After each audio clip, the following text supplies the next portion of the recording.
மனதைக் கட்டுப்படுத்துவது என்பது மிகவும் சிரமமான காரியம். ஆனால் அதுதான் துன்பங்களிலிருந்து மனிதன் விடுதலையாவதற்கான ஒரே வழி.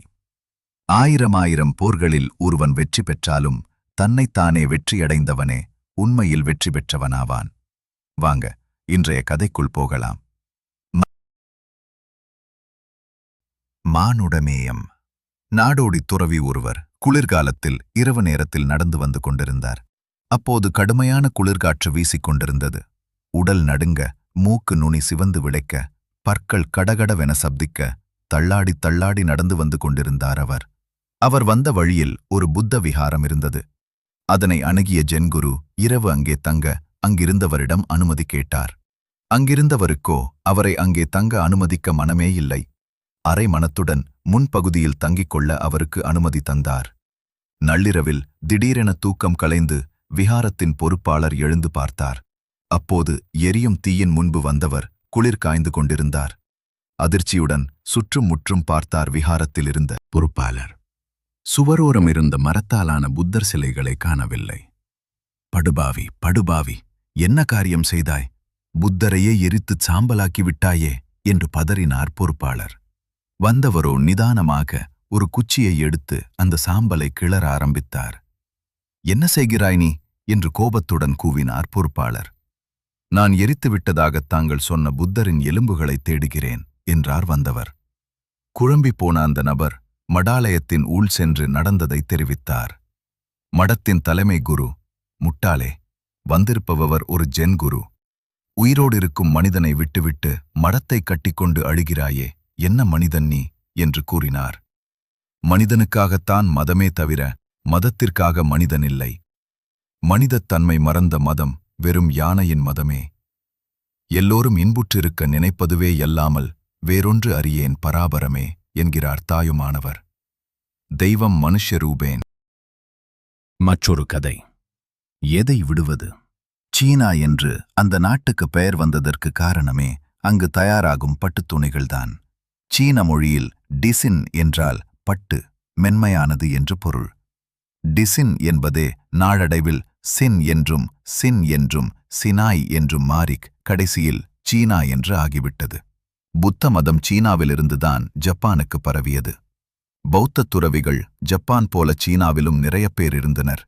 சீன குரு என்பதே சின்குரு என்றாகி ஜென்குரு என மருவியது என்றும் சில வரலாற்றாசிரியர்கள் கூறுகின்றனர். புகழ்பெற்ற சீன குருக்களில் முதன்மையானவர் கன்பூசியஸ். 2000 வருடங்களுக்கு மேலாக இன்று வரை அவரது பொன்மொழிகள் உலகெங்கும் போற்றப்படுகின்றன. சிறிய குடிசையில் எளிமையாக வாழ்ந்து அவரிடம் பாடம் கற்க ஏராளமான பிரபுக்கள், மன்னர்கள் தங்களுடைய பிள்ளைகளை அனுப்பி வைத்தனர். கன்பூசியஸிடம் பாடம் கற்றவன் என்ற ஒரு தகுதியே அந்நாளில் அரசுரிமை பெறுவதற்கான தகுதிகளில் மிகவும் முக்கியமான ஒன்றாக விளங்கியது. ஒரு நாள் குருகுலத்தில் கன்பூசியஸ் பாடம் நடத்தி கொண்டிருந்தார். அப்போது அங்கிருந்த ஒரு மாணவன் எழுந்து கேட்டான், குருவே, என்னை அரசு அதிகாரியாக நியமிக்கப் போகிறார்கள். எனக்கு தங்கள் அறிவுரை. நீ செய்யும் எந்த காரியத்திலும் உடனே பலன்கள் ஏற்பட வேண்டுமென்று எதிர்பார்க்காதே. அதற்காக அவசரப்படாதே. குறுகிய காலத்தில் லாபம் ஏற்பட வேண்டுமென்றும் எதிர்பார்க்காதே. அற்ப லாபங்களையும் எதிர்பார்க்காதே. நீ செய்யும் முதலாவது தவறு உன்னை கொஞ்சம் கொஞ்சமாக மதிப்பு இழக்க வைக்கும். இரண்டாவது தவறு பெரும் சாதனைகளை கூட கோட்டை விடச் செய்யும் என்றார் கன்பூஷியஸ். அரசு அதிகாரி என்ற முறையில் என்னிடம் என்ன குறைகள் இருக்கக்கூடாது என்றார் அந்த மாணவர். பாரபட்சம், அவசரப்பட்டு முடிவெடுத்தல், சுயநலம், பிடிவாதம் இவை கூடாது என்றார் கன்பூஷியஸ். இதையெல்லாம் கேட்டுக்கொண்டிருந்த இளவரசன் ஒருவன் எழுந்து கேட்டான், குருவே, முன்னோர்களின் ஆவிகளுக்கு எப்படி நம் கடமைகளைச் செய்வது?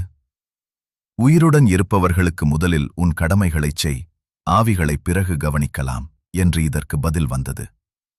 ஆட்சி சிறப்பானதாயிருக்க எவை எவை தேவை என்று அவன் தொடர்ந்து கேட்டான். 3 விஷயங்கள் தேவை. முதல் தேவை போதிய உணவு இருப்பு. இரண்டாவது தேவை மக்களின் பாதுகாப்புக்காக பலமான இராணுவம். மூன்றாவதாக மக்களின் நம்பிக்கையை அரசு பெற்றிருக்க வேண்டும். இந்த 3லும் தன்னிறைவு பெற்றதே சிறந்த நிர்வாகம். இதில் ஏதேனும் ஒன்றை விட வேண்டுமென்றால் முதலில் விட வேண்டியது எது? இராணுவம் என்றார் கன்பூஷியஸ் பளிச்சென்று. இரண்டாவதாக விட வேண்டுமென்றால் உணவு இருப்பு. மாணவர்கள் இதைக் கேட்டு திகைத்தனர். குரு அவர்களுக்கு விளக்க ஆரம்பித்தார். உணவு இல்லை என்றால் பஞ்சம் ஏற்படும், மக்கள் மடிவார்கள். அப்படி பலமுறை மனித சமூகத்திற்கு நேரிட்டிருக்கிறது. இருப்பினும் மனித சமுதாயம் மீண்டும் துளிர்விட்டு எழாமல் இருந்ததில்லை. ஆனால் அரசு மீது உள்ள நம்பிக்கையை மக்கள் இழந்துவிட்டால் அந்த நாட்டின் கதி அதோகதிதான். மக்களின் நம்பிக்கையே அரசின் மூலபலம், மற்றவை இரண்டாம் பட்சமே. ஆயுத பலம் இங்கு முக்கியமல்ல.